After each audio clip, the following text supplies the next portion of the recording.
வணக்கம் நேயர்களே, ஆயுத எழுத்திற்கு உங்களை வரவேற்பது நான் கார்கே. நேற்றைய தினம் அதிமுக பாஜக கூட்டணி அதிகாரப்பூர்வமாக அறிவிக்கப்பட்ட பிறகு திமுக தலைவர் இன்று காலை ஒரு அறிக்கை வெளியிட்டார். அதில் அதிமுக பாஜக கூட்டணின்றது ஒரு தோல்வி கூட்டணி, 2 ரெய்டுக்கு பயந்து இந்த கூட்டணியை வச்சிருக்கீங்க, இது ஊழலால் தான் இந்த கூட்டணி உருவாகி இருக்கிறது, தமிழகத்தையும் அடகு வைக்க இந்த கூட்டணி முயல்கிறது அப்படின்ற குற்றச்சாட்டுக்களை முன் வச்சிருக்காரு. அதே நேரத்தில் எதிர்க்கட்சி தலைவர் அதிமுக பொதுச் செயலாளர் அவர் ஒரு எதிரறிக்கை விடுறாரு. இன்னும் எத்தனை நாட்களுக்கு பாஜக பூச்சாண்டியை காட்டுவீங்க?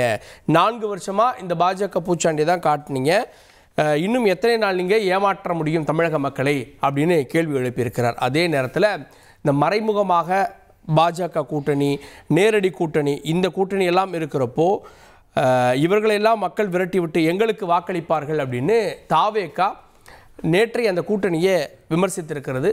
நடிகர் விஜய் விமர்சித்து அறிக்கையும் வெளியிட்டிருக்கிறார். அதிமுக பாஜக கூட்டணியால் யாருக்கு பலன், யாருக்கு பாதிப்பு அப்படின்னு விவாதிக்க இருக்கிறோம்.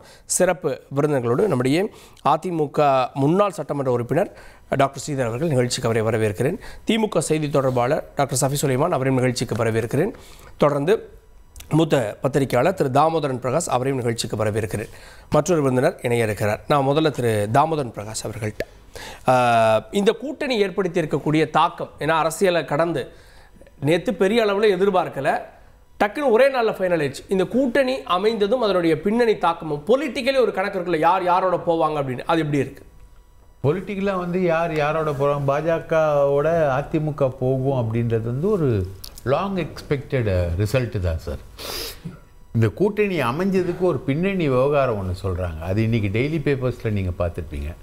தேர்தல் கமிஷன் இரட்டை இலை சின்னம் தொடர்பாக வழக்கை வேகமாக எடுக்கிறது. இது எப்போ எடுக்குது அப்படின்னா, கரெக்டாக அமித்ஷா வந்து இங்கே உட்காந்து அமித்ஷாவோடைய ஒரு நம்ம குருமூர்த்தி சார் வீட்டில் இருக்கும்போது இது வந்து வேகம் பெறுது சார்.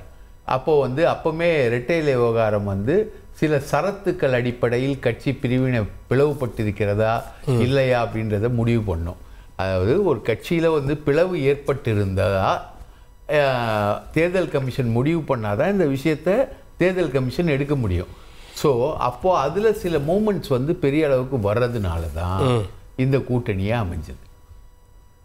ரெட்டலை வழக்குக்காக இந்த கூட்டணி அமைஞ்சிருக்கு. ரெட்டலை வழக்கு தான் எடப்பாடியும் அமித்ஷாவும் சந்திப்பதற்கு காரணமாக அமைந்தது. ஏன்னா இதே எடப்பாடி பிரதமரை வரவேற்க போகவே இல்லை, அவர் மதுரைக்கு வந்தப்போ போகவே இல்லை. அதே மாதிரி அவர் எடப்பாடி வரலன்னொன்னே ஓபிஎஸ், டிடிவி தினகரன் எல்லாரோட சந்திப்பும் கேன்சல் ஆயிடுச்சு. சிஎம் வந்து ஊட்டியில் இருந்தார். அப்படி போகும்போது அந்த விசிட்டே வந்து ஒன்றும் இல்லாத மாதிரி ஒரு பிசுபிசுத்து போயிடுச்சு. ஆனால் நேற்று அமித்ஷா இங்கே வந்து இந்த விசிட்டை வந்து இவர் என்ஹான்ஸ் பண்ணி சக்ஸஸ்ஃபுல்லாக பண்ணாமல் இவர் போயிருந்தார்னா இது வந்து அமித்ஷாவுடைய ஒரு மிகப்பெரிய ஃபெயிலியர். ஏன்னா இல்லை, நேற்று மதியம் நம்மளால் லைவ்ல இருந்தப்போ கூட பார்த்துருப்பீங்க, நடக்குமா நடக்காதா, அமித்ஷா மட்டும் தனியாக உட்கார போகிறாரா அப்படின்ற கேள்வி இருந்தது. அந்த பின்னணியில் அண்ணாமலையுடைய மாற்றம் உறுதி செய்யப்பட்ட பிறகுதான் இதெல்லாம் நடந்திருக்கு அப்படின்னு புரிஞ்சுக்கலாமா? அண்ணாமலையுடைய மாற்றம் வந்து இவங்களுடைய பெரிய கிரைட்டீரியாவே இல்லை சார். அண்ணாமலை வந்து மாற்றுறதுன்னு ஏற்கனவே இவங்க முடிவு பண்ணிட்டாங்க. அண்ணாமலை டிடிவி தினகரனோட சேர்ந்து டிடிவி தினகரன் கையில் வந்து அதிமுகவை ஒப்படைப்பேன்னு அவர் சொல்லும்போதே அங்கே மிகப்பெரிய rift between ADMK and Annamalai வந்து வந்துருச்சு. அது இல்லாமல் அண்ணாமலை மேலே ஏகப்பட்ட புகார்கள் எல்லா தரப்புலேருந்தும் பறந்துச்சு. அது வந்து அவங்களுடைய ரிஃப்ட்டு, அவங்க அதுக்கு முன்னாடியே அதை கிளியர் பண்ணோன்னு வச்சுருந்த ஒரு விஷயம். ஆனால் அதிமுக கூட்டணின்னு வர்றதுக்கு அமித்ஷாவை சந்திக்க போகிறார் எடப்பாடி. அமித்ஷாவை சந்திக்கிறதே ரகசியமாக வச்சு சந்திக்கணும்னு போகிறாரு. அமித்ஷா அங்கேயே கூட்டணியை கூட்டிட்டு வாங்க அப்படின்ற மாதிரி ஒரு விஷயத்த பண்ணும்போது தான் சட்டமன்றத்தில் இருக்கக்கூடிய வேலுமணி வந்து புறப்பட்டு போகிறாரு அமித்ஷாவை சந்திக்கிறது. சட்டமன்றத்தில் இருக்க வேலுமணி புறப்படுறாரு, கேபி முனுசாமியும் போகிறாரு. அப்புறமும் வந்து எடப்பாடி வந்து கூட்டணியை வந்து உறுதி பண்ணல. அவருக்கு சில கண்டிஷன்ஸ் எல்லாம் இருந்தது. அது சசிகலா கண்டிஷன்ஸு, ஓபிஎஸ் சேர்த்துக்கணுன்ற ஒரு கண்டிஷன்ஸு எல்லாம். இப்போ டோட்டல் எக்ஸ்பெக்டேஷன் என்ன அப்படின்னு பார்த்தீங்கன்னா, ஒட்டுமொத்தமாக அதிமுக வந்து ஒத்துமையாகி அவங்க ரெட்டை இலை சின்னத்தை அவங்க வாங்கி அவங்க வந்து பாஜக உட்பட யாரோட ஒன்று கூட்டணி வச்சு வந்திருந்தாங்கன்னா that will be a different story. இன்னைக்கு இந்த கூட்டணி அமைஞ்சது வந்து தானே தன்னுடைய கட்சிக்காரர்களே அதிமுகவை டிஃபீட் பண்ற கண்டிஷனுக்கு போயிடுச்சு. எம்ஜிஆர் அதிமுகன்னு ஒன்று ஓபிஎஸ் ஸ்டார்ட் பண்றாரு. ஸ்டார்ட் பண்ண போறாரு. பழைய திருநாவுக்கரசு ஆரம்பிச்ச கட்சியை மறுபடியும் ஓபிஎஸ் ஸ்டார்ட் பண்றாரு. ரைட்டுங்களா? டிடிவி தினகரனோட சே என்னன்னு இல்ல இன்னைக்கு வரைக்கும். டிடிவி தினகரனுக்கு ஆதரவா இருக்கிறதா அவர் சொல்றாரு. அண்ணாமலையும் அதை ஓரளவு இன்னைக்கு நடந்த கூட்டத்தில் கூட பேசியிருக்காரு. ஆமா, அவர் பேசலாம். ஆனா அவரை வந்து எடப்பாடி ஏத்துப்பாரான்றது செகண்ட் குவெஸ்டின். அதே மாதிரி சசிகலா வந்து கட்சிக்குள்ள வரணுன்றது ஒரு பெரிய செக்ஷனுடைய எதிர்பார்ப்பு வந்து சசிகலா கட்சிக்குள்ள வந்துருவாங்கன்னு ஒரு பெரிய செக்ஷன் ஏடிஎம்கேல ஒரு எதிர்பார்ப்பு இருந்தது. அதுவும் நல்லிஃபைடு. இப்போ பார்த்தீங்கன்னா 20% இருந்த அதிமுகவுடைய வாக்கு வங்கியில, சுருங்கி போன அதிமுகவுடைய வாக்கு வங்கியில ஒரு மேஜர் போர்ஷனை வந்து அண்ணாமலை வந்து எடுத்துட்டு போயிட்டு 18% அவர் காட்டினாரு. பாஜக கூட்டணியுடைய வாக்கு வங்கி 18% அவர் காட்டினார். அஃப்கோர்ஸ் அதில் பாமக இருக்குன்னு வச்சுக்கோங்களேன். ஆனால் அந்த வாக்கு வங்கி வந்து அதிமுக இழந்த வாக்கு வங்கி. அந்த வாக்கு வங்கி மறுபடியும் அதிமுகவிடம் சேருவதற்கான வாய்ப்பு இல்லை. அந்த ஒற்றுமை கோஷம் என்பது இல்லைன்றதோட 4 வருஷமா இன்னும் எத்தனை காலம்தான் இந்த பாஜக பூச்சாண்டியை காட்டுவீர்கள்னு எடப்பாடி கேட்கிறார் இல்லையா? இந்த பாஜக பூச்சாண்டியை காட்டினது கடந்த 2 வருஷமா இவர் தானே. நான் பாஜகவிற்கு போக மாட்டேன், என்னை நம்பி கெட்டவர்கள் யாரும் இல்லை, நம்பாமல் கெட்டவர்கள் இருக்கிறாங்க அப்படின்லாம் வந்து இஃப்தார் நோன்புல பேசிட்டு தானே போய் அமித்ஷாவை அவர் சந்திக்கிறாரு. ஸோ அதிமுகவில் பாஜக எதிர்த்தவங்க, சிறுபான்மையினர், இருமொழி கொள்கை ஏற்றவர்கள், இவங்க எல்லாருமே வந்து அதிமுகவுக்கு எதிராக எப்படி 80களில் வந்து காங்கிரஸ் திமுக கூட்டணியை எதிர்த்து திமுக தொண்டர்கள் வாக்களித்தார்களோ அது போல இப்பொழுது அதிமுக பாஜக கூட்டணியை எதிர்த்து அதிமுக தொண்டர்களே வாக்களித்து தோல்வியடைய செய்வார்கள். கேட்போம் டாக்டர் ஸ்ரீதர், இந்த கூட்டணி அமைந்தது கட்சி ரீதியா, எதிர்கட்சி, உங்களுக்கு எதிர்கட்சி திமுக, அதை தாண்டி உள்ளுக்குள்ளேயே இன்னும் பிரச்சனை இருக்கு, அதிமுக தொண்டர்களுக்கே பிடிக்கலன்றாரு முதல்ல பிரகாஷ். அவருக்கு அதிமுக பற்றி என்ன தெரியும்? அதிமுக கழகம் இன்னைக்கு அதிமுக தொண்டர்களும் பாஜக தொண்டர்களும் கிராமங்கள் தோறும், பூத்துகள் தோறும், திண்ணைகள் மூலம், வீதிகள் மூலம் 2 பேர் இணைந்து வாக்குகளை சேகரிக்க களத்தில் கிளம்பிவிட்டார்கள். இதுதான் யதார்த்த உண்மை. 2வது, அதிமுகவும் பாஜகவும் கூட்டணி அமைத்தது மக்களின் விருப்பத்திற்கு மதிப்பளித்ததால். மக்கள் என்ன சொல்றாங்க அப்படின்னா, திமுக வந்து ஒரு வலுவான கூட்டணியில் இருக்கு, அந்த வலுவான கூட்டணியை நீங்க இறக்கிட்டு வேற ஆட்சிக்கு வரணும் அப்படின்னா நீங்க ஒரு மனமாட்சியங்கள்லாம் மறந்துட்டு உங்களுடைய டிஃபரன்ஸ் ஆஃப் ஒப்பீனியன்லாம் ஓரங்கட்டி வச்சுட்டு ஒரு யதார்த்த நிலையை அரசியலில் புரிஞ்சுக்கிட்டு. அப்படி யார் சொன்னா? மக்களே சொல்றாங்க. நான் என்ன சொல்றேன் அப்படின்னா, இதுதான் இங்கதான் எதற்காக உருவாக்கினார், எந்த கொள்கையின் அடிப்படையில் கூட்டு சேர்ந்துள்ளார்கள்னு திமுக தலைவர் கேள்வி கேட்கிறார். அதுதான். அப்ப நான் கேட்கிறேன், இவங்ககிட்ட கூட்டு சேராம இருந்துட்டா டிஎம்கே நாங்கள் ஜெயிச்சுட்டு போடணும்னு நினைச்சிட்டு அவங்க அப்படி நினைச்சிட்டு இருக்காரு அவரு முதலமைச்சர். ஒரு அரசியல் கட்சி இருக்கும்போது நீங்க எப்படி ஆட்சிக்கு வரணும்னு நினைக்கிறீங்களோ அதே மாதிரி தான் மற்ற அரசியல் கட்சிகளும் நினைக்கும். அதுதானங்க தேர்தல். ஒரு ஓட்டப்பந்தயத்தை போறான்னா நானும் ஓடுறேன், நீங்களும் ஓடுறேன், இவரும் ஓடுறேன், எல்லாரும் ஓடுறோம். எல்லாரும் ஜெயிக்கணும்னு தான் ஓடுறோம். நான் ஓடுவேன், மற்றவங்களாம் ஓடக்கூடாது, நீங்களாம் அப்படி இன்னும் நினைப்பாங்க எல்லாரும். அது வீரனுக்கு அழகில்ல. வா ஓடு, ஏன் கூட ஓடு, எண்ணியை முந்து பார்க்கலாம். அதுதான் வீரனுக்கு அழகு. களத்துக்கு வாங்க, என்ன கூட்டணி வேணால் வச்சுக்கோங்க, தேர்தலை சந்திப்போம், அப்படி பேசணும் சார். இல்லை, கொள்கை கூட்டணி அப்படின்னு ஒன்று உருவானதும் அதை தாண்டி நீண்ட நாட்களாக கூட்டணியில் பயணிக்கக்கூடியவர்களாக உருவானதுக்கு அப்புறம் இந்த திடீர் கூட்டணிகளுக்கு வேலை இல்லாமல் போயிடுச்சு. இப்போ நீங்கள் அமைச்சிருக்கிறது கொள்கை கூட்டணின்னு சொல்ல முடியுமா? சார், நாங்கள் கொள்கை கூட்டணி அமைக்கலை. நாங்கள் யார் சொன்னது கொள்கை கூட்டணி அமைச்சது? இல்ல சார், திமுக அவங்க சொல்றது கொள்கை கூட்டணி. அவங்க என்ன கூட்டணி? அவங்க எலெக்ஷன் இல்லாட்டி ஒண்ணா இருக்காங்கல்ல. அது அவங்க, நாங்க திமுக பத்தி நினைக்கல. திமுக என்ன வேணாலும் சொல்லிக்கும், அதை பத்தி எங்களுக்கு கவலை இல்லை. அதிமுக பொறுத்தவரை இது கொள்கை கூட்டணி இல்லை, தேர்தல் கூட்டணி. தேர்தலில் ஜெயிக்கணும், அதுக்கு என்ன வழி, அதுக்கு மக்கள்கிட்ட கேட்குறாங்க. மக்கள் தேர்தல் கூட்டணி அந்த கணக்குல சொல்றீங்க. ஆமா, இல்ல 2 ரெய்டினுடைய பின்னணியில் அமைந்த கூட்டணின்னு திமுக தலைவர் சொல்றாரு. நீங்க வந்து திமுகவுக்கு நடக்காத ரெய்டு அதிமுக நடந்துருச்சு. ஏன் திமுகவே அதிமுக மேலதான் கேஸ் போட்டுச்சு. முதலமைச்சர் ஸ்டாலின் அவர்கள் எதிர்க்கட்சி தலைவர் தேர்தல் பிரச்சாரத்தை என்ன சொன்னாரு? நாங்கள் ஆட்சிக்கு வந்தால் அந்த சம்பந்தப்பட்ட ஊழல் செய்த மந்திரிகள் மட்டுமல்ல, அதற்கு உறுதுணையாக இருந்த அதிகாரிகளையும் தனி நீதிமன்றம் வச்சு அவங்களை தடுத்து விசாரணை போகணும்னு சொன்னார. செஞ்சிருக்காரா? நாங்க கேட்கணும் சார். அதெல்லாம் நீங்க கேட்கக்கூடாது. நீங்க சொன்னீங்க, அதுக்கு நீங்களாம் செஞ்சுட்டீங்கன்னு மக்களை கேட்க போறாங்க. அப்கோர்ஸ் 26 வந்து மக்களை தான் கேட்கத்தான் போறாங்க. நீங்க பதில் சொல்லிட்டு தான் போகணும். இது கேட்பாங்க, அப்போ நீங்க பதில் சொல்லுங்க, அப்போ நம்ம பேசிக்கலாம் அதை. ஆனா இப்போ வந்து இட் இஸ் இன்னெவிட்டபிள். அந்த இன்ட்ரெஸ்ட் ஆஃப் தி பார்ட்டி ஒரு பக்கம் இருந்தாலும், இந்த larger interest of the public, பொதுமக்களுடைய நலன் கருதி இந்த கூட்டணி தேர்தல் கூட்டணியாக அமைந்திருக்கிறது. கட்சியினர் ஏத்துக்கிட்டாங்க, எஸ், பொதுமக்களே ஏத்துக்கிட்டாங்க. அதனால பிரச்சனை இல்லை அப்படின்றீங்க. கட்சிகளே ஏத்துக்கிட்டாங்க, பொதுமக்களும் ஏத்துக்கிட்டாங்க. கட்சி சாராதவர்களும் பரவாயில்ல, இப்ப மாதிரி திருந்துனீங்களே, இப்ப மாதிரி ஒழிக்குவதீங்களே, நீங்க வந்து எப்படி திமுக ஒரு வலுவான கூட்டணி அமைச்சிருக்கோ அதே மாதிரி ஒரு வலுவான கூட்டணி அமைச்சா தான் நீங்க தேர்தலில் 2 போட்டியாளர்களாக போட்டியிட முடியும். இதுலயும் இன்னும் கூட்டணி சிறப்புனா விஜய் அவர்கள் கூட இந்த கூட்டணிக்கு வந்தா, என்னுடைய தனிப்பட்ட கருத்து, என்னுடைய கருத்து, விஜய் அவர்களும் இந்த கூட்டணிக்கு வந்தால் நல்லது. விஜய் கட்சியுடைய செய்தி தொடர்பான கொள்கை பரப்பு சேனல் வந்துட்டு இருக்காரு, பதில் சொல்லுவாரு. இந்த இது அவரு சொல்லிட்டோம். நானும் என்னோட மெசேஜ் ஒரு விஜய் கேட்பாருன்னு நினைக்கிறேன். நீங்க வந்து உங்களுடைய கொள்கையோ திமுக ஆட்சி அகற்ற வேண்டும் நீங்க நினைத்தால், நீங்கள் வந்து ஒரு வலுவான கூட்டணியில் வைத்து அங்கம் வைத்து தேர்தலை சந்திச்சாதான் யதார்த்தமா இருக்கும். இல்லை அப்படின்னா அது வந்து திமுகவுக்கு சாதகமா தான் அமையும்ங்கிறத என்னுடைய தனிப்பட்ட பார்வை. கேட்போம் திரு சஃபி சுலைமான்.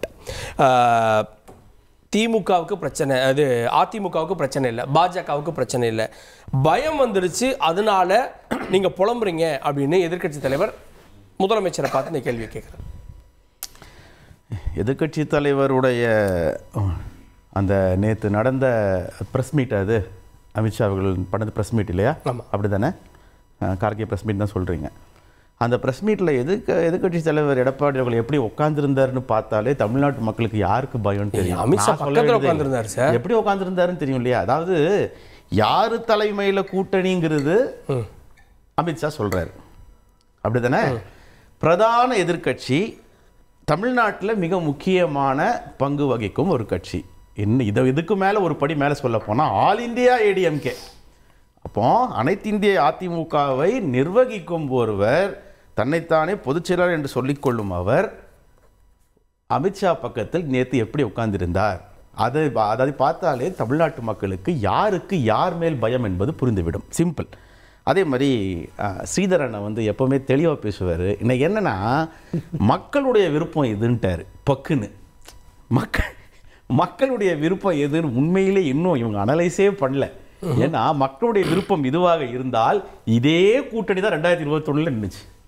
அப்போ எங்கே போச்சு மக்கள் விருப்பம்? இதே கூட்டணியில் உள்ள விஷயங்கள் தான். இன்னொன்று சொன்னார், இப்போவாது திருந்துனீங்களே அப்படின்னாரு. போன எலெக்ஷன்ல 2 பேர் பிரிஞ்சிருந்தாங்க, அந்த ஓட்டு ஒன்னா சேர்ந்தா வெற்றி கிடைச்சிருக்கலாம் இல்லையா? அதை கூட சார் இதுதான் சார் பாஜகவோட சூட்சமும் தந்திரமும். இது அதிமுகவுக்கு தெரியும். அதாவது தெரிஞ்சு போயிட்டு சூசைட் கமிட் பண்ணுறவங்க நம்ம ஒன்றும் பண்ண முடியாது. அது ஒரு முக்கியமான விஷயம். ஏன்னா திரும்ப இதே ஸ்டுடியோவில் நானே ஒரு 10 தடவை சொல்லியிருப்பேன் இதை. அதிமுக சில விஷயங்களை பரிசீலிக்க வேண்டும். முதல்வர் என்று சொல்லக்கூடிய விஷயத்தை எதிர்க்கட்சி தலைவர் புரிஞ்சிக்கவே இல்லை. அவர் என்ன சொல்கிறார், இப்போ அண்ணன் கூட சொன்னார் இல்லையா, நாங்கள் ஆட்சிக்கு நிற்கணும்னா நீங்கள் வரணும், ஓட்டப்பந்தயத்தில் நீங்கள் நிற்கணும், கூட வந்து ஓடுங்க. இதை பற்றிலாம் திமுக என்றைக்குமே கவலைப்பட்டதே இல்லை சார். திமுக தேர்தல் வெற்றிக்கான ஆட்சிக்கான கட்சியும் இல்லை. அது துவங்கப்பட்ட காலத்தில் இருந்தே சொல்கிறேன் நான். அதனால் நீங்கள் இந்த மாதிரிப்பட்ட விஷயங்கள் சொல்ல வேண்டிய திமுக அவசியம் இல்லை. இன்னைக்கு முதல்வர் தலைவர் என்ன சொல்கிறாருன்னா, அதிமுகவை அழிச்சிடாதீங்க, உங்க கட்சியை அழிக்கிற மாதிரியே தமிழ்நாட்டையும் அழிச்சிடாதீங்க, தமிழ்நாட்டை கொண்டு சட்டமன்றத்தில் ஒரு பதில் கொடுத்தார். சட்டமன்றத்துக்கு வெளியில் எதிர்க்கட்சி தலைவர், எங்க கட்சி விவகாரத்தை நாங்க பாத்துக்கிறோம், நீங்க உங்களுக்கு அந்த கவலை வேண்டாம் அப்படின்னு. நாங்க தமிழ்நாட்டை பத்தி தானே பேசுறோம். நீங்க அதாவது சிம்பிளா சொல்றோம் பாருங்களேன், இவங்க 4 வருஷம் செஞ்ச ஆட்சியில தமிழ்நாடு இழந்தது எவ்வளவு, அதை இப்போ மீட்கிறதுக்கு என்னெல்லாம் பண்ணிட்டு இருக்கு. உதாரணமா இன்னைக்கு இந்தியாவில் இருக்கிற அனைத்து முதல்வர்களும் திரும்பி பார்க்குறாங்க. ஒரு சிஎம்மால இதெல்லாம் செய்ய முடியுமான்னு. ஆளுநருடைய கையொப்பமே இல்லாமல் 10 மசோதாவை நிறைவேற்றி இருக்கிறோம். ஒரு சிஎம்மால இவ்வளவு பவர்ஃபுல்லா செய்ய முடியுமான்னு இருக்கிற முதல்வர் எல்லாம் பார்க்கறாங்க. எடப்பாடி ஓபிஎஸ் வாயப்படந்து பார்க்கறாங்க. இதெல்லாமா செஞ்சிருக்கணும் நாமன்னு சொல்லிட்டு அந்த நிலைமையில திமுக பயணித்துக் கொண்டிருக்கிறது. நாடே திரும்பி பார்க்குது ஒரு சிஎம் எப்படி இருக்கணும்னு. இவங்க என்னன்னா ஓட்டப்பந்தயத்தை வாங்கன்னு சொல்லிட்டு இருக்காங்க. எவ்வளவு பெரிய அபத்தம். சரி, அல்ல அவங்க இல்ல சார், திமுக கூட்டணி வலுவா இருக்கு, அதனால ஒரு பெரிய கூட்டணியை கட்டமைக்கணும், எல்லாரும் வாங்கன்றாங்க. அது ஒரு எதிர்க்கட்சி அப்படித்தானே சொல்லும். இவங்க கூட்டணி இல்லாம சார் இருந்தாங்க. ஏன் கேள்வி அதுதான். என்னமோ கூட்டணியே இல்லாம இது முன்னாடி இருந்த உள்ளாட்சி தேர்தல் ஆகட்டும், மக்களவை தேர்தல் கூட்டணி இல்லாம உட்காந்துருந்தாங்களா? அது எவ்வளவு பெரிய தவறு. அதுவும் போய் நேற்று அமித்ஷா வந்து மேடையில் அவ்வளவு போய் சொல்லிட்டு இருக்கிறாரு. இவர் பக்கத்துல லாஸ்ட் டைம் ஒரு டெல்லிக்கு போயிட்டு வரும்போது என்ன சொன்னாரு எடப்பாடி? நான் இந்த ஸ்டுடியோல சொன்னேன், எடப்பாடி அவர்கள் தமிழக மக்கள் பிரச்சனைக்காக நான் இந்த ஸ்டுடியோ என்ன சொன்னேன், முந்தின நாள் எடப்பாடி அவர்கள் அவருடைய விஷயம் தான் போயிருக்காரு, சிபிஐ ரேடு ஐடி ரேடுக்கு தான் போயிருக்காரு நான் சொன்னேன். வந்தவொடனே என்ன சொன்னாரு? தமிழ்நாட்டு நலனுக்காக நான் போனேன், நீட்டு விலக்கு பத்தி பேசணும், தமிழ்நாட்டு நலன் இந்த எஸ்எஸ்ஏ ஃபண்ட் பத்திலாம் பேசணும். நேத்து வாய் மூடி ஏன் மௌனியா இருந்தாரு? அமித்ஷா அவர்கள்ட்ட சார் சொல்லுங்க சார், நீட்டை விலக்குன்னு சொல்லுங்க, நாங்க காமன் ப்ரோக்ராம் கொண்டு வருவோம், நான் சொல்றேன். அமித்ஷா சொல்றாரு என்ன சொன்னாரு? மாட்டு கருத்து இருக்க பிரச்சனைகள்ல காமன் மினிமம் ப்ரோக்ராம் கொண்டு வருவோம். அதை பத்தி யாரு சொல்லணும்? தலைமை யாரு? கூட்டணியோட தலைமை யாரு சார்? நேத்து அமித்ஷா யார சொன்னார்? அது யாரு பேசணும்? அந்த திராணி இல்ல ஒண்ணு இல்ல. இன்னைக்கு சொல்றீங்களா சார், இவ்வளவு பெரிய அறிக்கை விட்டார்ல, இவ்வளவு பெரிய விஷயம் பேசுனா இன்னைக்கு என்ன சொல்றீங்கணும்? வெயிட் பண்ணி பாருங்க, தமிழ்நாட்டு மக்களுக்கு நான் நெஞ்சுரத்தோட சொல்றேன், நீங்க கேட்கிற எல்லாத்தையும் பாஜகவோட காலரை பிடிச்சு கேட்பேன் சொல்லிருக்கலாம் இல்லையா? அதை சொல்றதுக்கு இல்ல இல்லையா? நீங்க பேசுறதெல்லாம் என்ன? தமிழ்நாட்டு மக்கள் என்ன சார் நினைச்சிட்டு இருக்கீங்க? தமிழ்நாட்டு மக்களை அவ்வளவு முட்டாள்களா? நீங்க பண்ற விஷயம் எல்லாம் கேட்கறதுக்கு 3 மாசத்துக்கு முன்னாடி வரைக்கும் பாஜக எதிர்த்துட்டு இன்னைக்கு ஒண்ணு சேர்ந்து இல்ல திரு பிரகாஷ் கூட சொன்னாரு, 2 வருஷம் நீங்க எதிர்த்தீங்க, பாஜக பூச்சாண்டி காமிச்சீங்க, 4 வருஷம் திமுக காட்டுதுன்னு இன்னைக்கு நீங்க சொல்லலாமா? அதை ஏத்துக்குவாங்களா? அதாவது இதே மேடையில் எல்லா பத்திரிகைகளும் என்ன சொன்னீங்க? அதிமுக கூட்டணிக்கே ஆள் இல்லை, கூட்டணிக்கே யாரும் போக மாட்டேங்கிறாங்க, அதிமுக கூட்டணியே கிடையாது. 24 எலெக்ஷன் 26 அதிமுக அழிஞ்சு போயிடும், அழிஞ்சு போச்சு, அதிமுக யாரும் மதிக்கிறதே இல்லை, இப்படித்தானே இந்த பத்திரிகைகள்லாம் சொன்னீங்க. இன்றைக்கி என்னாச்சு? என்ன நடந்தது? இதெல்லாம் நான் வெளியே சொல்ல முடியாது, உங்களுக்கு தெரியாது, நான் சொல்ல வேண்டியதில்லை. ஒரு அரசியலில் எவ்வளோ டிப்ளமேட்டிக்காக என்ன நடக்கணும்னு சொல்லி கரெக்டாக அந்த எத்தனை மணிக்கு இங்கே மீட்டிங் போட்டுருந்துச்சு சார்? 11:30 மணிக்கு போட்டுருந்துச்சு. எத்தனை மணிக்கு நடந்துச்சு? எத்தனை மணிக்கு மீட்டிங் நடந்துச்சு? 5 மணிக்கு நடந்துச்சு. என்ன நடந்துச்சு? இதெல்லாம் சொல்ல வேண்டியது இல்லை, அண்டர்ஸ்டுட், உங்களுக்கு தெரியும். அதனால் இனி இப்போ ஒரு வருஷத்துக்கு முன்னாடி இப்போ ஒரு கூட்டணி அமைஞ்சிருக்கு, இனி 10 மாதம் இருக்கு. இந்த 10 மாசத்துல எப்படி கூட்டணி அமையுது, அது எப்படி திமுக சவாலாக இருக்குது, எப்படி திமுக பதட்டப்பட போகுது அப்படிங்கிறது இங்கே பார்க்க தான். அந்த அரித்மெட்டிக் ஒர்க் ஆகுமா அப்படின்னு ஒரு கேள்வி நான் அதான் சொல்கிறேன். அதான் திருப்பி ஃபஸ்ட்டு சொன்னேன். இந்த arithmetic in the larger interest of the public, பார்ட்டியுடைய நலன் ஒரு பக்கம் இருந்தாலும் பொதுமக்கள் என்ன நினைக்கிறார்களோ பொதுமக்களுடைய எதிர்பார்ப்புக்கு இணங்க சில மனமாச்சரியங்களை மறந்து சில வல்லின மெல்லினங்களை உணர்ந்து தேர்தலில் வாக்கு அரசியல் பண்ண வேண்டும், வாக்கு அரசியலில் வெற்றி பெற வேண்டும், தேர்தலில் வெற்றி பெற்றால்தான் ஆட்சிக்கு வர முடியும். எந்த நிலையில் ஒரு கூட்டணி பல தரப்பிலிருந்தும் பல வல்லினமெல்லாம் கலந்து பேசி முடிவெடுத்து ஒரு கொண்டு வந்தது. இது மிகப்பெரிய ஒரு சாதுரியமான ஒரு சாணக்கியத்தனமான ஒரு அரசியல். ஏன்னா இப்போ இருக்க இவ்வளவு பேசுகிற இந்த பத்திரிகையாளர்கள் சார் அவ்வளவு ஊழல் நடக்குது, இன்னைக்கு ஒரு மினிஸ்டர் நேற்று மினிஸ்டர் பேசுகிறாரு, அதை பற்றி பேச மாட்டேங்கிறீங்க. ஒரு பத்திரிக்கை நாட்டில் நடக்கிற நல்லதையும் பேசணும் கெட்டதையும் பேசணும் சார். அவங்க ஒரு விசில் ப்ளோயர் சார், அவங்க ரோல் மகத்தான ரோல் சார், அதை சொல்ல மாட்டேங்கிறீங்க. ஒன்றும் இல்லை, நீங்கள் பாராட்டுங்க, சில விஷயங்கள் அண்ணா திமுக செஞ்சிருக்கு பாராட்டுறீங்க, எஸ் நானும் தான் பாராட்டுறேன். ஆனால் சில விஷயங்கள் மக்களுக்கு எதிரான விஷயங்களை நாங்கள் அரசியல்வாதி திமுகவை சொல்லுவோம், அது வேறு விஷயம், நாங்கள் கட்சிகள். ஆனால் பத்திரிக்கையாளர்கள் எஸ் நீங்கள் செஞ்சு தப்புங்க அப்படின்னு சொல்லுவோம். அதை விடுங்க, கூட்டணி கட்சிகளே செய்ய மாட்டேங்களா? ஒரு கூட்டணி இருக்குது, ஒருத்தர் இல்லை, ஒருத்தர் சொல்கிறார் நேற்று இந்த டாஸ்மாக் 1000 கோடி ஊழலே இல்லைங்கன்றார். ஊழலே இல்லைன்னா அவங்க மேலே இந்த இடி மேலே நீங்கள் மாநில கேஸ் பண்ண வேண்டியதானே? சரி, ஓகே. இல்லை என்னன்னா அண்ணன் லாஸ்ட்டில் சொன்னதை வந்துடுறேன், டாஸ்மாக் ஊழலே இல்லைன்னு சொல்லிட்டு சொன்னாருன்னு. உண்மை தானே? ஈடி எதுக்கு அப்புறம் சும்மா போயிருக்கான்? அது எல்லாத்தையும் தூக்கிட்டு போக வேண்டியதானே? ஆனா இருங்க ஒரு நிமிஷம். ஏன்னா அவன் நோட்டுனதுல பாத்தீங்கன்னா 34 கேஸ் உங்க கேஸ், அதிமுக கேஸ். அதனாலதான் அவன் அமைதியா போயிருக்கா. நீங்க போய் சரண்டர் ஆயிருக்கீங்க. அறிக்கை விட்டுறாங்க. நான் முடிச்சிடுறேன். ரெண்டாவது மேட்டர், அண்ணன் பேசும்போது என்ன சொன்னாருன்னா, நீங்க வந்து போன எலெக்ஷனோட இதுல வந்து என்னெல்லாம் சொன்னீங்க, முன்னாள் அமைச்சர்கள்லாம் வந்து எம்ஆர் விஜயபாஸ்கர் பத்தி மறந்துட்டாருன்னு நினைக்கிறேன். அவர் என்ன எங்க கழித்துட்டு இருக்காரு அவர் தெரியும் அவருக்கு. அதனால இவங்க இம்யூன் ஆகிறதுக்காக இவங்களுடைய விஷயங்கள்லாம் மறைக்க வேண்டி மீண்டும் போய் கூட்டணியே அமைக்க மாட்டோம், ஜனவரி 2024 எஸ்டிபிஐயோட மேடையில எடப்பாடி என்ன பேசினாருன்னு எல்லா சிப்பாயும் பார்த்துட்டு இருக்காங்க. அதையும் மீறி நீங்க தேர்தலில் வெற்றி பெற வேண்டும் என்பதற்காக மட்டும் தமிழ்நாட்டை அடமானம் செய்ய துணிந்த நீங்கள் எப்படி தமிழ்நாட்டு மக்கள் நல்லது செய்வீங்க? அதான் மக்கள் கேட்குறாங்க. சரி, கேட்போம். திரு தாமோதரன் பிரகாஷ்ட யாருக்கு பலன் அப்படின்றப்போ ஏற்கனவே அவங்க போட்டு வச்ச ஒரு கூட்டணி கிடக்கு. எஸ்பி வேலுமணியே சொன்னது இந்த கூட்டணி இருந்தால் 10 இடத்துல ஜெயிச்சிருப்போம் அப்படின்னு. மேபி அது 3 முனை போட்டியாக மாறலான்னு அண்ணாமலை ஒரு ஹிண்ட் கொடுக்குறாரு. அதை தாண்டி ஆன்டி இன்கம்பன்சி ஒரு அரசுக்கு இருந்தது அப்படின்னா அதெல்லாம் கை கொடுக்காதா இந்த கணக்குகள்லாம்? சார், எஸ்பி வேலுமணி வந்து ஜெயிக்கும்னு சொன்னார் சார். ஆனால் எடப்பாடி எங்கேயாவது சொன்னாரா சார் பாஜக கூட்டணி வந்தால் நாங்கள் ஜெயிப்போம் அப்படின்னு? இந்த கட்சியுடைய பொதுச் செயலாளர் ஜெயலலிதாவுக்கு அப்புறமா எல்லாரும் அதிக காலம், இப்போ பார்த்தீங்கன்னா ஒரு 8 வருஷம் கிட்டத்தட்ட ஆகுது, அவர் இருக்கிறவர் என்னைக்காவது வாய் திறந்தார் சார்? 2024 எங்களுக்கு கூட்டணி அமையலைன்னு இங்கே வருத்தப்படுறாங்களா சார்? இதே 2024 அமித்ஷா வந்து காத்திருந்தார் சென்னையில், எடப்பாடி சந்திக்கல. மோடி ஃபோன் போடுறார் எடப்பாடிக்கு, மோடியோட ஃபோனை எடப்பாடி எடுக்கலைன்னு செய்திகள் வந்தது, ரைட்டுங்களா? அப்போது பாஜக வந்து அன்னைக்கும் கூட்டணிக்கு தயாராக இருந்தது. ஏன் அன்னைக்கு கூட்டணி வைக்கல? ஏன் எடப்பாடி வைக்கல? வெற்றிக்கான கூட்டணி, திமுகவை எதிர்கொள்ளும் கூட்டணி. நீங்கள் ஏன் 40-0 தோக்குறீங்க? 8 சட்டமன்றத்தில் தானே ஜெயிக்கிறீங்க. அதுக்கப்புறம் தானே ஒரு படிப்பினை கிடைக்குது, அதை ஏற்றுக்கிறாங்களா சார்? சார் 24 தோக்குறீங்க சார், ரைட்டா? அதுக்கு முன்னாடி கூட்டணி வச்சு 75 சீட்டு ஜெயிக்கிறீங்க சார். நீங்கள் வந்து கிட்டத்தட்ட கவர்மெண்ட் வந்து திருப்பியும் ஃபார்ம் பண்ணுற அளவுக்கு வரீங்க. பல தொகுதிகளில் யாரால தோக்குறீங்க? டிடிவி தினகரனால தோக்குறீங்க. ஒரே நிமிஷம். தாவேகாவிலிருந்து கொள்கை பரப்பு செயலாளர் திரு ராஜ்மோகன் நிகழ்ச்சிக்கு வரவேற்கிறேன். பல இடங்களில் 75 சீட்டு நீங்கள் ஜெயிக்கிறீங்க. பல இடங்களில் வந்து நீங்கள் தோக்கிறதுக்கு காரணம் யார்? டிடிவி தினகரனுடைய கட்சி வந்து உங்களுக்கு தோல்விக்கு காரணமாகுது. பல தொகுதிகளில் 1000 ஓட்டுகளை தோக்குறீங்க. திமுகவுக்கும் உங்களுக்கும் இருக்கக்கூடிய வித்தியாசம் வந்து 3.5% வாக்குகள் தான் உங்களுக்கும் திமுகவுக்கும் இருக்கக்கூடிய வித்தியாசம். அப்படி இருக்கக்கூடிய 2021 தேர்தலில் நீங்கள் வச்சுக்கிட்ட கூட்டணியை 2024 தேர்தலில் ஏன் மறுதளிச்சிங்க? அப்போது இப்போ இந்த வாட்டி தேர்தலில் நீங்கள் ஜெயிக்கலைன்னா 10 தோல்வி பழனிசாமி, 11 தோல்வி, 12 தோல்வி பழனிசாமின்னு போயிடும். அந்த தோல்வி என்பது இந்த கட்சிகளால் ஏற்க முடியாது. அப்போ தான் கட்சிக்காரர் என்ன சொல்கிறான்? எல்லாரும் ஒத்துமையாக வாங்க.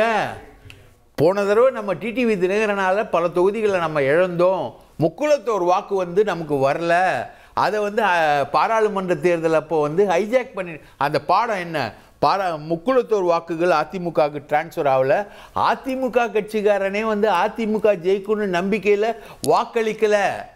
10% பேர் வாக்களிக்கலன்னு எடப்பாடி பழனிசாமி அவருடைய ஓன் ஸ்டேட்மெண்ட்டில் சொல்லியிருக்காரு. 10% வாக்குகள் டிரான்ஸ்ஃபர் ஆகல. ஸோ இது எல்லாமே உங்களை வந்து கூட்டணி கொண்டு போகுது. அப்போது இது ஏற்கனவே உங்களுக்கு தெரியும்ல, ஏன் இப்போ கூட்டணிக்கு போறீங்க? உங்களுக்கு ரெய்டு மிரட்டல், மறைமுக மிரட்டல், உங்களுடைய பிரச்சனை ரெட்டையில பிரச்சனை, அதிமுக கட்சி உடஞ்சிரும், ஓபிஎஸ் கையில் ரெட்டையில போய்டுன்றதுக்காக தானே இப்போ கூட்டணிக்கு போறீங்க. கேட்போம் திரு ராஜ்மோகன்ட்ட. திமுக பாஜகவோட மறைமுக கூட்டணி அப்படின்றீங்க. இன்னைக்கு வந்து ஒரு மிரட்டி நிர்பந்தத்தால் ஒரு அதிமுகவோட கூட்டணி அமைச்சிருக்கு, நாங்கள் தான் பாஜகவோட எதிரிகள்னு சொல்ல வரீங்களா? சொன்னா ஏத்துக்குவாங்களா? 2 பேரும் பாஜகவோட ஆட்கள், நாங்க மட்டும் பாஜக எதிரின்னா ஏத்துக்குவாங்களா? அனைவருக்கும் வணக்கம். எல்லோரும் கவனிக்க மறக்கிற ஒரு மிக முக்கியமான கூற்றை நான் இந்த மன்றத்தில் வைக்கிறேன். தமிழ்நாட்டை பொறுத்த வரைக்கும் சிறுபான்மை வாக்குகள் தான் பெரும்பான்மை முடிவுகளை தீர்மானிக்கும் சக்தி. சிறுபான்மை மக்கள் மட்டும் கிடையாது, சிறுபான்மையினர் நலன் சார்ந்து சிந்திக்கக்கூடிய சக்திகள், ஊடகவியலாளராக இருக்கட்டும், பொதுமக்களாக இருக்கட்டும், வாக்காளர்களாக இருக்கட்டும், மற்ற கட்சிகளாக இருக்கட்டும், சிறுபான்மை மக்களினுடைய நம்பிக்கை நட்சத்திரங்களாக யார் வருகிறார்களோ அவர்கள் தான் ஆட்சி கட்டிலில் அமர முடியும். இப்ப பாஜகவை பொறுத்த வரைக்கும் எப்படியெல்லாம் திட்டமிட்டு இந்த தேசத்தை மதத்தின் பெயரால் பிளவுவாதம் செய்தார்களோ அதே ஃபார்முலாவை கொஞ்சம் தூசு தட்டி கட்சிக்குள்ளார பிளவுவாதம் செய்வது, கட்சிகளுக்கு இடையில பிளவுவாதம் செய்வது, ஒரே கட்சியினுடைய தலைவர்களை பிளவுவாதம் செய்வது, இப்படி பிளவுவாதத்தினுடைய PhD-யாக மாறி இருக்கிறது பிஜேபி. அதற்கான ஒரு கண்கூடான ஒரு சான்று தான் இன்னைக்கு பார்த்துட்டு இருக்கோம். நான் இன்னும் என்ன சொல்றேன், நாங்க ரொம்ப தெளிவா இருக்கோம் தமிழக வெற்றி கழகத்தை பொறுத்த வரைக்கும். என்ன தெரியுமா, யார் எங்கள் எதிரி என்பதில் எங்களுக்கு ஒரு தெளிவு இருக்கு. கொள்கை ரீதியா பிஜேபிக்கும் எங்களுக்கும் மிகப்பெரிய எதிரி. அவங்களை எக்ஸ்போஸ் செய்வதற்காக தான் என்னை போன்ற சாமானியர்கள்லாம் நாங்கள் அரசியலே குதிச்சோம். அப்ப திமுக யார்? திமுக எங்களுக்கு அரசியல் எதிரி, அது வேறு. ஆனா பிஜேபி போன்ற ஒரு சக்தி திட்டமிட்டு ஒவ்வொருத்தரையும் நான் இன்னொன்று கேட்கிறேன் சார், திரு குருமூர்த்தி அவர் ஆடிட்டரா அமைச்சரா? ஒரு ஆடிட்டர் வீட்டுக்கு இந்திய தேசத்தினுடைய பாதுகாப்பை தீர்மானிக்கக்கூடிய உள்துறை அமைச்சர் வந்து பாக்குறாருன்னா அப்ப இதுக்கு பின்னாடி ஒரு லாபி இருக்குல்ல. இந்த லாபியை நாங்க எக்ஸ்போஸ் பண்ணுவோம் நம்ம சொல்றோம். இந்த கூட்டணி கணக்குகள் தெரியாத கணக்கா சார்? முன்பு எத்தனை பேர் வந்திருக்காங்க? ஆரம்பத்திலே அன்பு அண்ணன் மூத்த பத்திரிகையாளர் பிரகாஷ் வழக்கமா போடுற மாதிரி சொன்னாரு. இது எக்ஸ்பெக்டட் தான். இது முன்னாடி 6 மாசத்துக்கு முன்னாடி ஓரளவு எல்லாரும் யூகிக்கப்படக்கூடியதுதான்.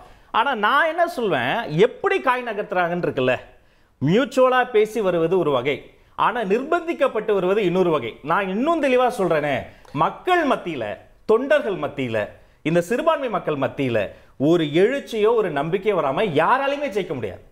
அப்ப அதை ஏற்படுத்தும் ஒரு கூட்டணின்னு கேட்டா அதற்கு காலம் தான் பதில் சொல்லணும். ஆஸ் ஆஃப் நோ அப்படி எதுவுமே எனக்கு தெரியல. அதிமுகவை நேத்து வரைக்கும் விமர்சிக்கிற தாவேகா இன்னைக்கு விமர்சிக்கணும் இல்ல விமர்சிக்கலன்றதா கேள்வியா இருந்துச்சு. உங்ககிட்ட 10 டே நான் கேட்டிருக்கேன் கார்கே.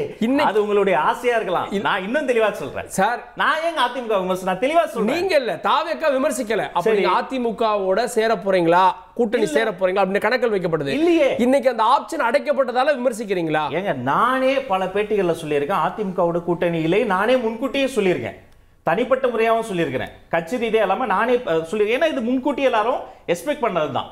யார் எங்கள் எதிரிங்கிறதுல எங்களுக்கு தெளிவா இருக்கு. பிஜேபியா கொள்கை ரீதியா எங்க கொள்கை தலைவர்கள் நாங்க எக்ஸிபிட் பண்ணதுடைய நோக்கமே அதுதான். ஆரம்பத்திலே வருவதற்கு முன்பே எங்க தலைவர் என்ன சொன்னாங்க, B team, C team, A டீம்னு என்னவோ சொன்னாங்க. எந்த டீமும் கிடையாது, நாங்க for the people, of the people, by the பீப்புள்னு சிறுபான்மை மக்களுக்காக தான் நிற்போம் என்பதை கொள்கை தலைவர்களாக வைத்து எக்ஸிபிட் பண்ணி பிஜேபிக்கு அகைன்ஸ்ட் நாங்க நிக்கிறோங்கிறத காட்டிட்டோம்.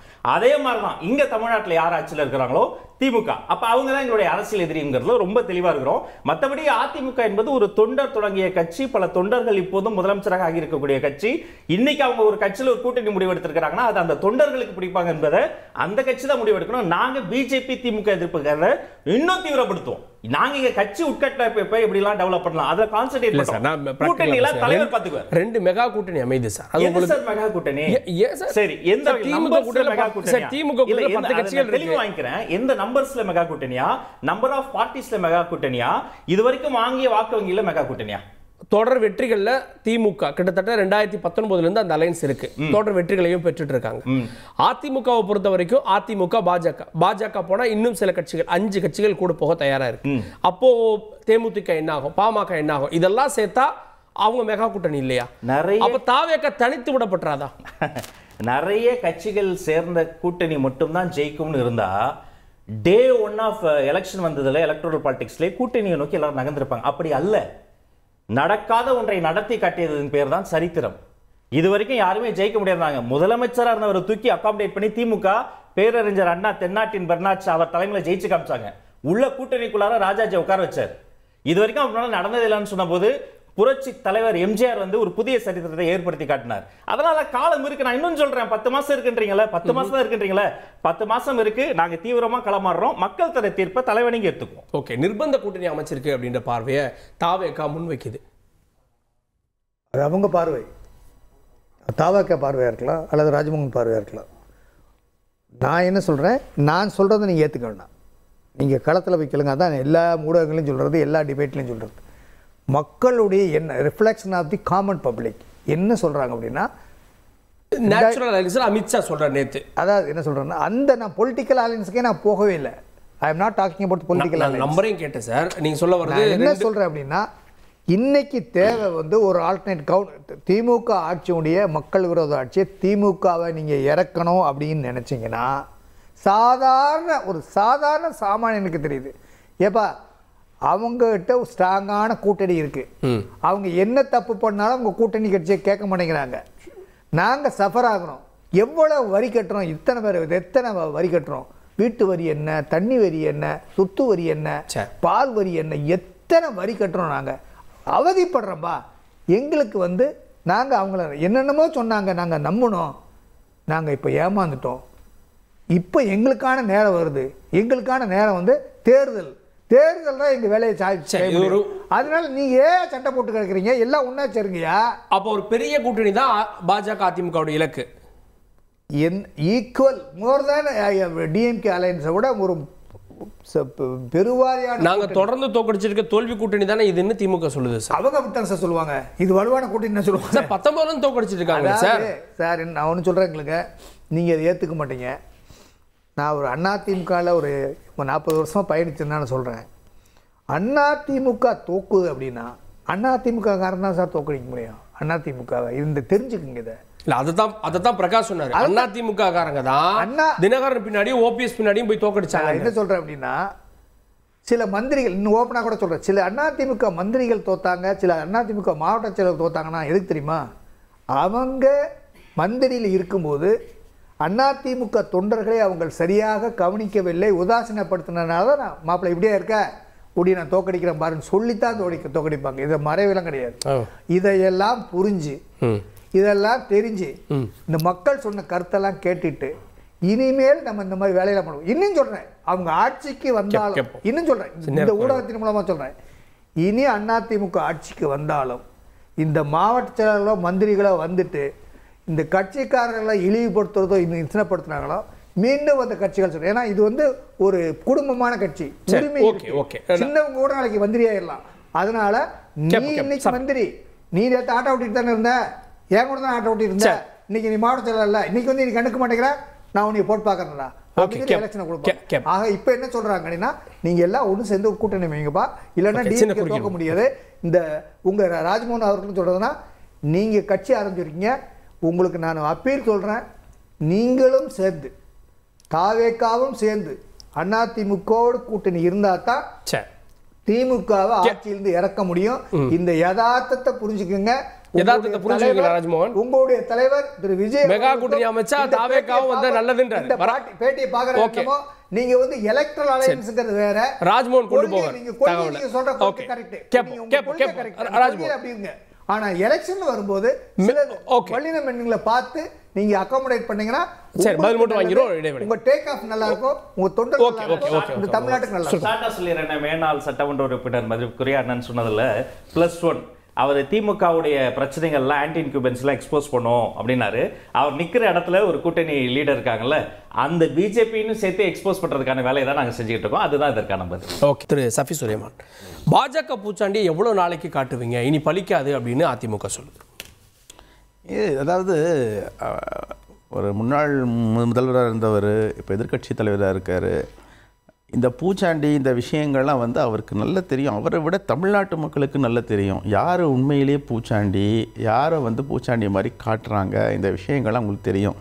அதுவும் தமிழ்நாட்டு மக்களுக்கு வந்து மோடியவையோ பாஜகவையோ பூச்சாண்டியாக காட்ட வேண்டிய அவசியம் இல்லை என்பதும் தமிழ்நாட்டு மக்களுக்கு தெரியும். ஏன்னா அப்படி காட்டு, அதாவது எதிர்க்கட்சி சொல்கிற மாதிரி 4 வருஷமாக பூச்சாண்டி காமிச்சிட்டு இருக்கான்னு சொன்னாக்கா தமிழ்நாட்டு மக்களே அவர் என்ன அவ்வளோ இதாக யோசிக்கிறாரா? அவங்களுடைய தாட்ஸையும் அவங்களுடைய அவ்வளோ இதை தப்பாக நினச்சிட்டு வச்சுருக்கான்னு தெரியல எனக்கு. அதுவே அபத்தம் ஆக்சுவலாக. அதே நேரத்தில் நம்ம ஸ்ரீதரண்ணன் பேசும்போது ரொம்ப ஆதங்கப்பட்டார். எவ்வளோ வரி கட்டுறோம், நாம் எவ்வளோ இது பண்ணிக்கிட்டு இருக்கோம், நம்மளுக்கு கூட்டணி பேசுகிறதுக்கு எவ்வளோ கஷ்டப்படுறோம் அப்படின்னு சொல்லிட்டு. இதெல்லாம் வந்து நாம் பல நாளாக சொல்லிக்கிட்டு இருக்கோம். இவங்களுடைய வழக்கமான விஷயங்களில் என்னெல்லாம் மாறுபட்டு போயிருக்கிறது, இவங்க எங்கே வந்து தடமாறி போகிறாங்க, தமிழ்நாட்டு மக்களை எங்கே ஏமாற்றி கொண்டிருக்கிறாங்க, இதை நம்ம வழக்கமாக சொல்லி கொண்டிருக்கிறோம். கடைசியில் நேற்று அதாவது டெல்லிக்கு போய் எப்படி வந்து ஒவ்வொரு காராக மாறி வந்து எடப்பாடி அவர்கள் வந்து இங்கே சேர்ந்தாரோ, அதே போல் நேற்று 4 மணி நேரம் என்னெல்லாம் விஷயங்கள்லாம் செய்ய வேண்டியமோ அதெல்லாம் செய்து விட்டு போய் அங்கே அந்த ப்ரெஸ் மீட்டில் உட்காந்துருக்கிறார். எனக்கு என்னென்னா, அவர் உட்காந்துருக்கும் போது அவருடைய மனசாட்சி கொஞ்சம் கூட உறுத்தவே இல்லை. நம்ம இப்படி உட்காந்துருக்கோம், இவ்வளவு பெரிய கட்சி நம்ம கட்சி, இவ்வளோ வாக்கு வங்கி உள்ள கட்சி, தமிழ்நாட்டு மக்கள் ஒரு அபிமானம் வச்சிருந்த கட்சின்னு சொல்லிட்டு எந்த உறுத்தலும் இல்லாமல் அவங்க நம்ம முதல்ல கட்சிக்காரங்க ஏற்றுப்பாங்களா, தமிழ்நாட்டு மக்கள் ஏற்றுக்கொள்வாங்களா, எந்த ஒரு உறுத்தல் இல்லாமல் இருந்தது ரொம்ப ஆச்சரியமாக இருந்தது. தாவேகா சார்பாக பேசின அன்பர் சொன்னார், இது சிறுபான்மை நலன் சார்ந்த ஒரு விஷயத்தை நாங்கள் இது பண்ணுறோம், பாஜக வந்து நாங்கள் கடுமையாக நேரடியாக எதிர்க்க போகிறோம், எங்களுடைய அரசியல் எதிரி திமுகன்னு சொல்லிட்டு சொன்னார். வரவேற்கத்தக்கது. திமுகவை எதிர்த்து தான் அரசியல் செய்ய வேண்டும் என்பது இன்றல்ல நேற்றல்ல, நாளை எந்த கட்சி வந்தாலும் திமுகவை எதிர்த்து தான் அவர்கள் அரசியல் செய்ய முடியும். அதுதான் தமிழ்நாட்டினுடைய எழுதப்படாத விதி. அந்த வகையில் அவங்களும் சேர்ந்துருக்காங்கிறது எங்களுக்கு ஒரு ரொம்ப மகிழ்ச்சியான விஷயம்.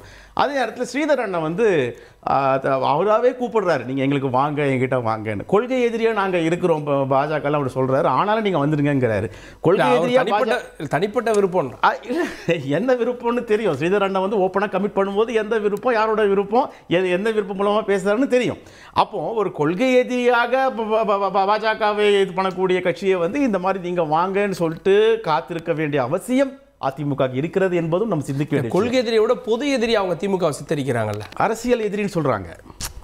தாவேகா இன்னைக்கும் பாத்தீங்கன்னா இந்த தாவேகா இல்ல, திமுக பொது எதிரி அப்படின்ற யாருக்கு அதிமுக வந்து திமுக பொது எதிரின்ற இடத்துல தானே எல்லாத்தையும் கொண்டு வராங்க. இல்ல எனக்கு என்ன இதுனா, நீங்க பொது எதிரியா இருக்கீங்கன்னு சொல்லிட்டு போது அண்ணன் ஃபர்ஸ்ட் ரவுண்ட்ல வந்து ஓட்டப்பந்தயத்துல எல்லாம் ஓடணும்னு சொல்லிட்டு நீங்க ஏன் இப்போ வந்த எந்த விதமான ஆசிட் டெஸ்டையும் பண்ணாத விஜய் அவர்கள் கட்சியை ஏன் வந்து வலிந்து கூப்பிடுறீங்க? அப்ப எவ்வளவு வீக்கா இருக்கீங்க அங்க தெரியுது இல்லையா?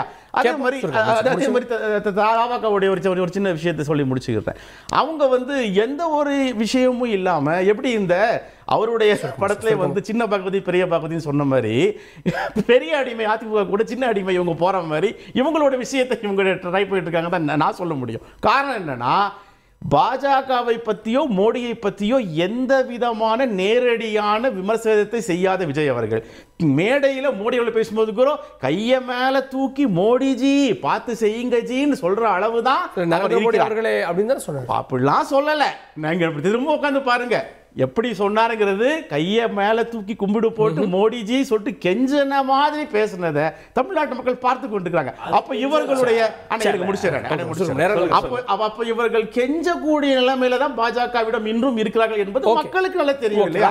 அந்த நிலைமையில் இருக்கிறவங்களை அதிமுக வலுக்கட்டாயமாக வரவழைத்து கூப்பிடும் போது உங்களுடன் இருக்கிற எல்லா விஷயமும் இன்னைக்கு இருக்கிற அவருடைய அறிக்கையில பாஜகங்கிற ஒரு எழுத்து 7 தடவையும் திமுகங்கிற 6 தடவையும் அதிமுக ஒரே தடவை இருக்கும் போதும் தெரியுது. நீங்க நிக்கிறீங்கன்னு தமிழ்நாட்டு மக்களுக்கு தெரியும். முதல் பதில் அரசியலும் சரி நடைமுறை வாழ்க்கையிலும் சரி அடிமைத்தனமே இருக்கக்கூடாதுங்கிறது எங்கள் நிலைப்பாடு. சின்ன அடிமை பெரிய அடிமை அந்த பொருத்தப்பாடே தவறு. அதை அவர் வந்து இதுல நீங்க அவர் மறைமுக கூட்டணின்றதா அப்படி சொல்ல வர்றாரு இல்லைங்க. அதுக்கு அடிமை மறைமுக கூட்டணி சொல்றேனே, அரசியலுக்குள்ளார அடிமைத்தனை ஒளியணுங்கிறதுக்காக தான் நாங்க திமுகவையுமே பாஜகவையுமே எதிர்க்கிறோம். அதனால அந்த வார்த்தையை தவறு. ரெண்டாவது அவர் இன்னொன்னு சொன்னாரு, அவர் வந்து மேடையில் சொல்லும் பொழுது பயந்து கெஞ்சி, இதுவும் தவறு. சர்க்காசத்துக்கும் உண்மையிலேயே பயந்து போய் வெள்ளைக்கொடையை பிடித்ததுக்கும் நிறைய வித்தியாசம் இருக்கு. அதெல்லாம் தேவையில்லாம இது சம்மந்தமே இந்த தலைப்புக்கு அதுக்கு சம்மந்தமே கிடையாது. இவர் வேணும்ட்டே நம்மள ஒரு இடி இடிக்கணுங்கிறதுக்காக அவர் இடிக்கிறார். அதனால கிடையாது. அந்த மேடையில் நடந்த சர்க்காசம் நீங்க பேசும்போது நான் அனுமதிச்சேன். இல்ல நீங்க பேசும்போது நான் அனுமதிச்சேன். ஓகே ஓகே ஒரு நிமிஷம் இல்ல ஒரு நிமிஷம் நேரம் குறைவா இருக்கு. நான் பேசும்போது அனுமதிச்சேன். ஓகே அப்ப நான் பேசும்போது அனுமதிக்கணும். நேரமும் குறைவா இருக்கு. எப்படி முதல்வர் தமிழக முதல்வர் மதுரை திரு மு.க. ஸ்டாலின் அவர்களை நம்ம பேர் சொல்லல, பாரத பிரதமருடைய பேர் சொல்லல, மோடி பேர் சொல்லல அப்படின்னு சொன்னாங்களோ அதற்காக தான் அந்த இடத்துல ஒரு சுட்டி காமிச்சு மற்றபடி அங்க நடந்தது பொதுக்குழு கூட்டம். அதனால யார் பேரை சொல்வதற்கோ இது கிடையாது. அப்புறம் களத்துல இறங்கி போராடிக்கிட்டு தான் இருக்கிறோம். எல்லா வகையிலும் எங்க வரல. நாங்க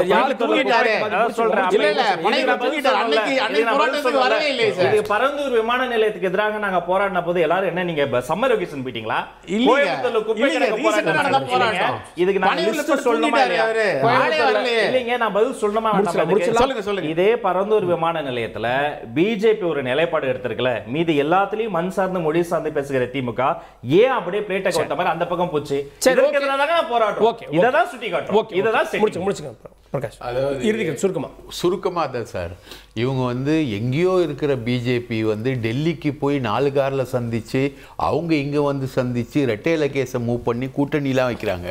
எங்களுக்கு வந்து திமுகவை தோற்கடிக்கணும் அப்படின்னு நிர்பந்தம், அதனால தான் நாங்கள் கூட்டணி வைக்கிறோம்னு சொல்கிறாங்க இல்லையா சார்? உங்கள் 30 வருஷமாக ஜெயலலிதா அம்மாவோட கூடவே இருந்து கட்சி விவகாரங்களை பார்த்தது சின்னம்மா சசிகலா. அவங்களையே நீங்க கூப்பிட மாட்டீங்க? ஒன்று. ரெண்டு, ஜெயலலிதாவால் 2 முறை முதலமைச்சராக்கப்பட்டவர் வந்து ஓபிஎஸ், அவரையும் கூப்பிட மாட்டீங்க? டிடிவி தினகரன் உங்களை வந்து முதலமைச்சராக்கி அழகு பார்த்த டீம்ல டிடிவி தினகரனும் உண்டு. இங்க இருக்கிறவங்களை எல்லாரையும் பார்க்காம எங்கேயோ இருக்கிற ஒருத்தரை கூப்பிட்டு வந்து அவரு தான் முதலமைச்சர், அவரோட கூட்டணி வச்சுதான் திமுகவை டிஃபீட் பண்ணுன்ற தேவை அதிமுகக்கு எங்கிருந்து வருது? சொந்தக்காரங்களை ஏன் விட்டீங்க? திமுகவை தோக்கடிக்கிறங்கிற ஒரு யதார்த்த உண்மையை எல்லாரும் உணர்றாங்க. இது திருப்பி திருப்பி திருப்பி திருப்பி சொன்னாலும் அதுதான் நல்ல. திமுக தோக்கடிக்கணும், அதுதான் எலக்ட்ரல் பாலிடிக்ஸ். இது வந்து ஐடியாலஜிக்கல் பாலிடிக்ஸ் கிடையாது, கொள்கை அரசியல் கிடையாது. இது தேர்தல் அரசியல்.